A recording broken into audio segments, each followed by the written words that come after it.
को सुख देने वाली, संतान समृद्धि वैभव देने वाली।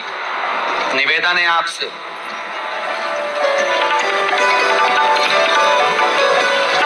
सूर्य अस्त का समय हो, प्रदोष का समय, प्रदोष काल, शाम के समय पर कटोरी में सरसों का तेल ले लीजिए।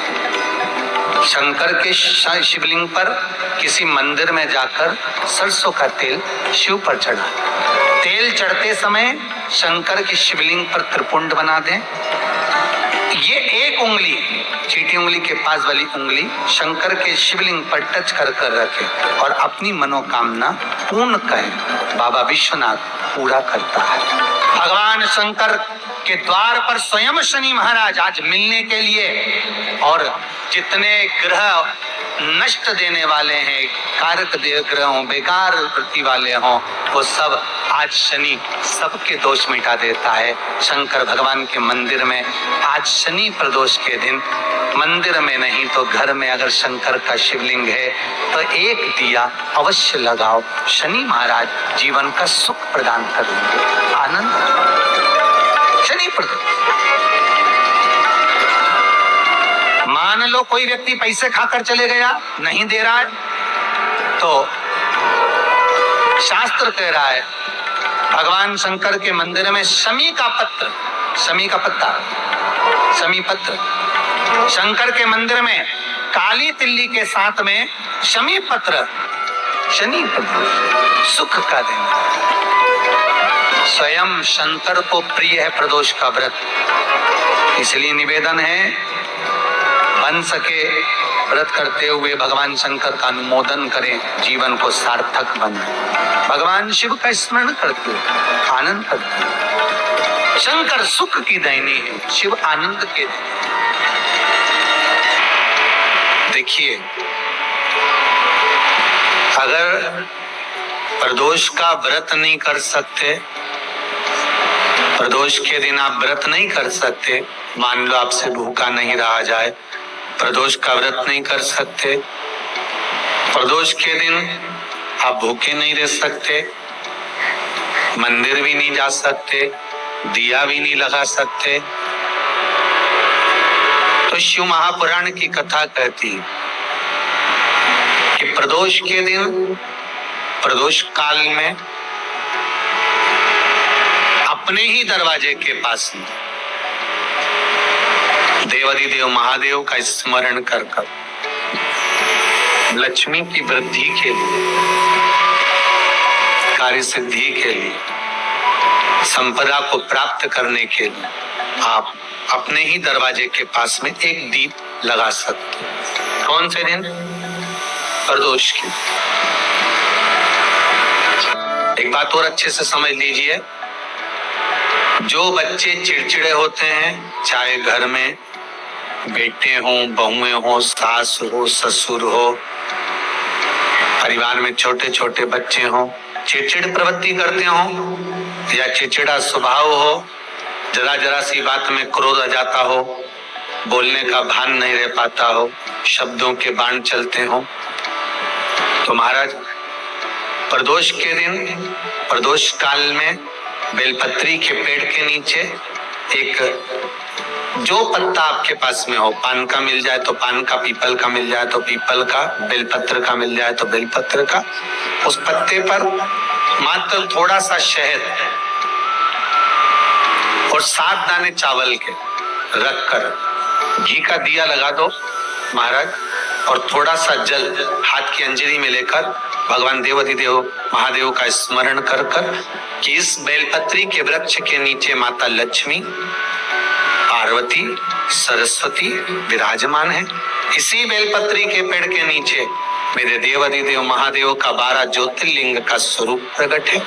उनका स्मरण कर कर जल चढ़ा दीजिए और उसका स्मरण कर लो जो चिड़चिड़ प्रवृत्ति करता, क्रोध करता, जिसको बोलने का भान नहीं होता हो, सम्मान नहीं देता हो, अपशब्द कहते हैं, उनका स्मरण कर कर आप छोड़ेंगे। एकदम एक प्रदोष करेंगे, दूसरे प्रदोष तक तो आपको कोई दिक्कत ही नहीं। 2-3 प्रदोष कर कर देखिए, बाबा कृपा कर।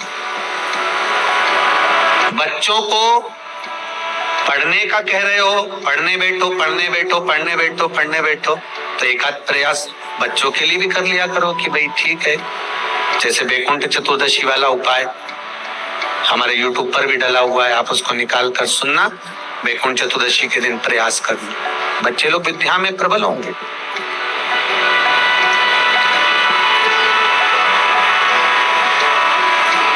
शिव उपासना का जो फल है वो 1000। पहले भी कथा में काज फिर कहते हैं, शिव मंदिर में जल बाद में चढ़ाना, शंकर के मंदिर में जाकर पंचामृत स्नान बाद में कराना, शंकर जी के मंदिर में जाकर पूजन बाद में करना, पहले थाली एक और रखकर शिव मंदिर में झाड़ू पोछा या जो बेलपत्री निर्माल्य जो भी रखा हो उतरा हुआ सामान उसको भरकर कहीं एक और जहां मंदिर वाले रखते हो वहां ले जाकर रख दो, झाड़ू पोछा एक बार जरूर। इस ब्राह्मण के चरित्र को सुनिए जो शिव महापुराण में वर्णन किया गया। कार्तिक महात्म की कथा कर रही है। कार्तिक मास में पड़ने वाले प्रदोष के दिन महाराज वो ब्राह्मण बेलपत्री को उठा उठा कर बारदान में भर रहा था।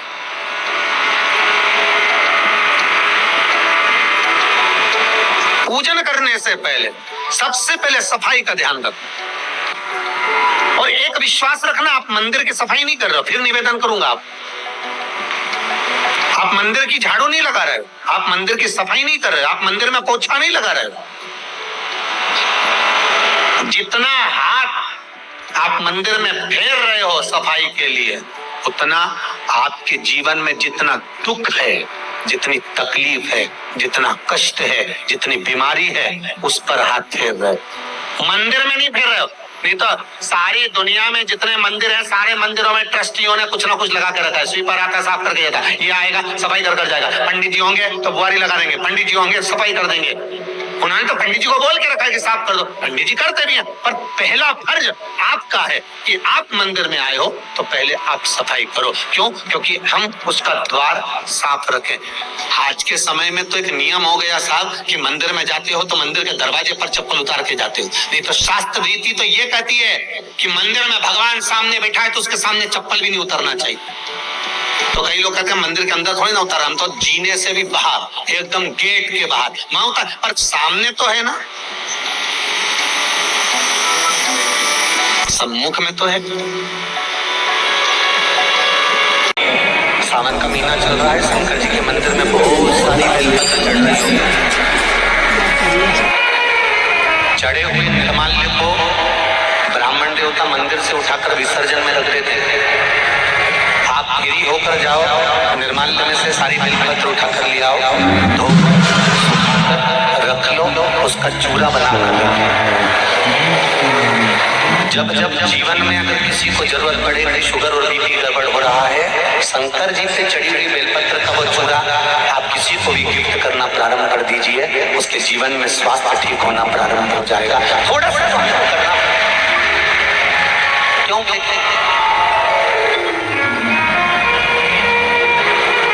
कल हमने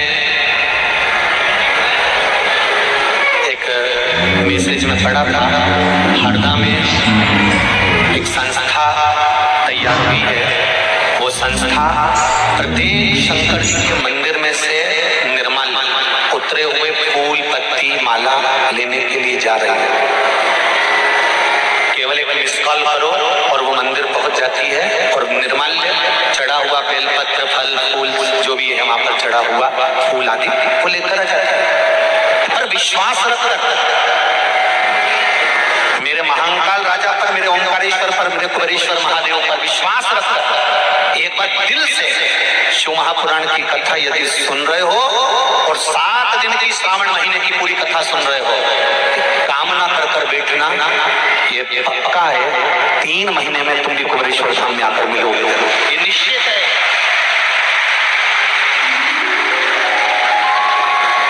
पर विश्वास के साथ में कथा सुनना, दृढ़ता के साथ में सुनो, आपके भरोसे के साथ सुनो तो मिलेगा।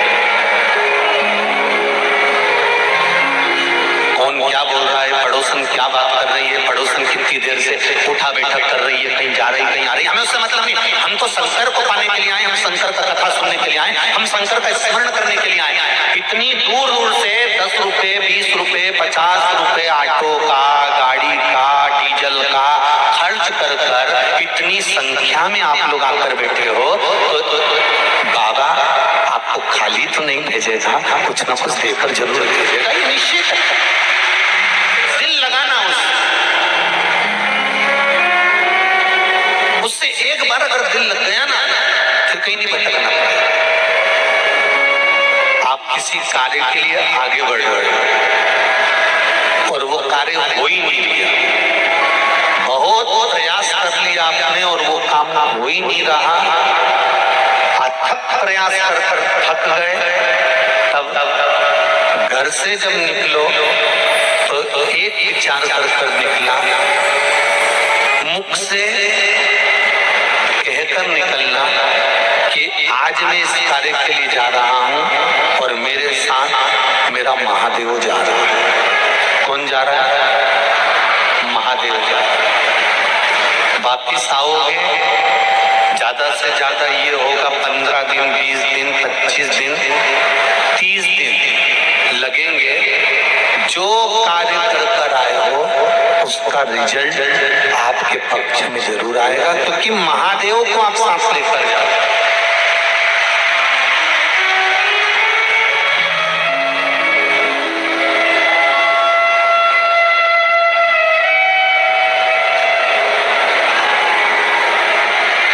अगर हमने किसी की निंदा कर दी है, हमने किसी की निंदा श्रवण कर ली, हमारे मुख से हमने अपशब्द कह दिया, हमारे मुख से हमने किसी को ताना दे दिया, हमारे मुख से हमने किसी को गाली दे दी, हमारे मुख से हमने किसी को आड़ा टेढ़ा बोल दिया, तो दिन भर में कम से कम 3 बार या तो गंगा जी का स्मरण कर लेना चाहिए, हर हर गंगे, या फिर नर्मदे हर, और अगर ये भी नहीं कर सकते तो हर हर महादेव। 3 बार मात्र स्मरण कर लेने से जीव के मस्तक का जो पाप है वो क्षीण होने लगता है, समाप्त। तीसरे नंबर पर है भोले शंकर।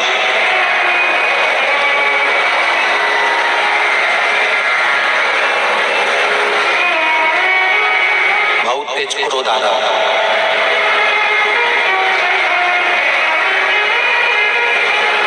दो निर्णय पर आप बैठे हो। एक मन कर रहा है इस लड़के से शादी करूं कि इस लड़के से शादी करें, इस लड़की से ब्याह करें कि इस लड़की से ब्याह करें, किराने की दुकान डालें कि जनरल स्टोर डालें, इस जगह पर नौकरी करूं कि इस जगह पर नौकरी करूं। उस समय पर जब 2 नाव सामने खड़ी है और एक नाव पर सवार होना है, उस समय पर एक बेलपत्र लेकर, भोले शंकर का नाम लेकर, एक बेलपत्र लेकर, भोले शंकर का नाम लेकर, बेलपत्र के पेड़ के नीचे ही रखकर निर्णय ले लिया करो, वो निर्णय तुम्हारा सफल होगा, कभी भी विफल नहीं। बेलपत्र का बल कितना प्रबल है, स्कंद पुराण भी कहती है कि बेलपत्र का एक पत्ता, मात्र केवल एक बेलपत्र का पत्ता हमारे जीवन में सुख